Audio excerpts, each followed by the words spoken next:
प्रसाद की ही महिमा। भक्तमाल में कथा आती है, जगन्नाथपुरी के राजा जी, जगन्नाथपुरी के राजा जी की जगन्नाथ जी के प्रसाद में बड़ी निष्ठा थी।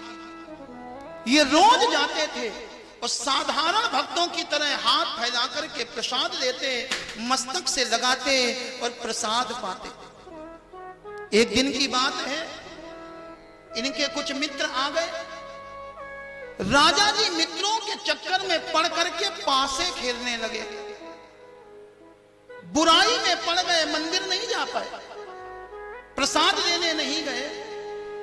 मंदिर के पुजारियों ने सोचा रोज राजा जी प्रसाद लेने आते थे, हो सकता है किसी कारणवश न आ पाए हो, चलो हम प्रसाद दे आए। मंदिर के पुजारी प्रसाद लेकर के आए, राजा जी को प्रसाद देने लगे। राजा पासे खेल रहे थे, राजा ने कहा प्रसाद अंदर रख दो। पुजारियों को यह बात अच्छी नहीं लगी। पुजारियों ने सोचा एक तो प्रसाद लेने नहीं आए, दूसरा हम प्रसाद देने आए तो कहते अंदर रख दो। पुजारियों ने प्रसाद नहीं रखा, वापस लेकर के चले गए। जब पासों का खेल पूरा हुआ, राजा अपने महल के अंदर गए, देखा प्रसाद नहीं। अब राजा को अपने किए हुए कर्म पर स्वयं ही संकोच होने लगा। राजा ने सोचा देखो ना, रोज ये हाथ आगे बढ़ते थे, इन हाथों में जगन्नाथ जी का प्रसाद आता था, और आज पासों के चक्कर में पड़े इन हाथों से प्रसाद निकल गया। अब इन हाथों का हमारे जीवन में कोई मूल्य नहीं। राजा ने सोचा कि हम कहें कि हमारे हाथ काट दो, लेकिन कौन काटेगा? और कोई होता तो हम दंड देते, हमारे हाथ कौन काटेगा? राजा ने एक युक्ति निकाली, एक रास्ता निकाला। राजा ने अपने मंत्री को बुलाया, मंत्री से कहा सुनो, तुमको पता है हम जिस महल में रहते हैं उस महल में रात में एक भूत आता है, भूत। मंत्री ने कहा महाराज भूत कैसे आता? राजा ने कहा वो भूत खिड़की के बाहर से महल के अंदर हाथ डाल करके हिलाता है, हमको डराता है। मंत्री ने कहा महाराज मजाक करते हो, भूत नहीं नहीं बिल्कुल आता है। मंत्री ने कहा एक काम करो, फिर आज आप कहीं दूसरे कक्ष में सो जाओ और आपके कक्ष में हम सो जाते। मंत्री जाकर के राजा के कक्ष में सो गया। रात का समय हुआ और कोई नहीं, वही जगन्नाथपुरी के राजा अपने ही महल की खिड़की से खड़े होकर के अपने हाथ खिड़की के अंदर करके हिलाने लगे।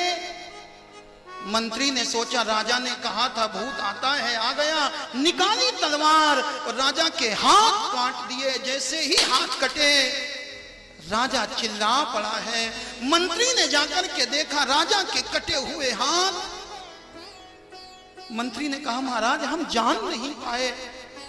राजा ने कहा इन हाथों की यही सजा है, इन हाथों ने प्रसाद का अपमान किया, इनको तो कटना ही कटना था। ये बात पता लगी मंदिर के पुजारियों को लगा अरे अगर हम प्रसाद रख आते तो कम से कम राजा के हाथ ना कटते। पुजारी दौड़ करके आए हैं प्रसाद लेकर के, और मेरे भाई जैसे ही पुजारियों ने प्रसाद आगे बढ़ाया, प्रसाद को देख करके राजा को भी याद नहीं रहा कि मेरे हाथ कट गए। राजा ने हाथ आगे बढ़ाया और उसी समय राजा के शरीर पर नए हाथ आ गए। राजा ने प्रसाद ग्रहण किया। ये प्रसाद की महिमा है। राजा के जो कटे हुए हाथ थे ना, वो वही बगीचे में गाड़ दिए गए, और जिस स्थान पर राजा के वो हाथ गाड़े गए वहां से पेड़ निकल आया।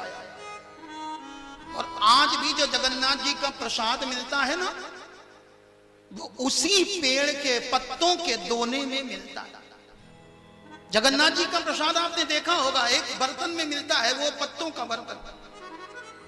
ये वही राजा के हाथ है, मानो भगवान ने आशीर्वाद दिया, तुमने प्रसाद के लिए हाथ कटाए, आज के बाद जो प्रसाद लेगा बिना तुम्हारे हाथ के उसके हाथ में जाएगा नहीं।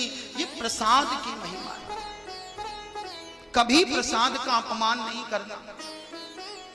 हो सकता है ये कथा आपने पहली बार सुनी हो, लेकिन जो भगवान के प्रसाद की महिमा है वो तो सत्यनारायण भगवान की कथा में भी आती। राजा ने प्रसाद का अपमान किया तो दुख भोगने पड़े।